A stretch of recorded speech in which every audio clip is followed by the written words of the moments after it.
Kai jauti, kad nebegyveni, o tiesiog gyvenime egzistuoji. Yra momentas, kai žmogus nebenori nieko. Ir tikrai ne dėl to, kad jis tingi, o dėl to, kad viskas jame išdegė ir perdegė.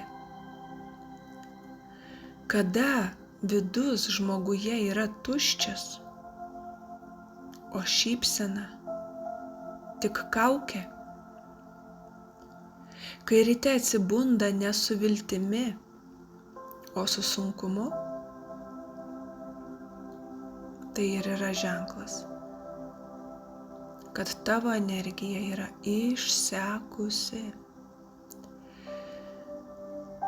kad tavo siela jau tiek yra apkrauta, kiek jau tiesiog nebegali panešti. Išvalyti galime ir įmanoma viską, tačiau tam reikia noro. Ir kartais pažvelgti į save tiesiog iš naujo.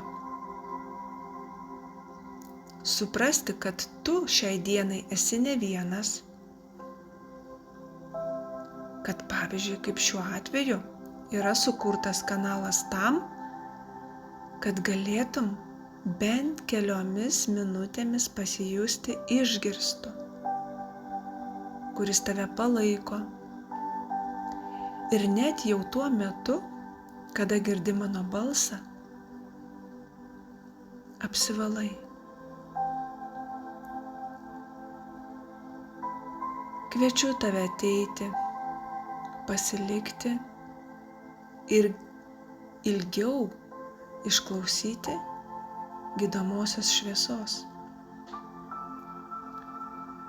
kuri galbūt šiandien gali būti ta diena, kai tu vėl pajusi gyvybę ir ne bet kur kitur, kaip tik savo viduje. Liečiu tave ne tik širdimi, ne tik žodžiu. Liečiu tave energetinė šviesa, kuri tave myli, nori tau padėti. Nori, kad tu tiesiog ją išgirstum. Ir kaip tu ją pajausi, tai priklauso nuo tavęs.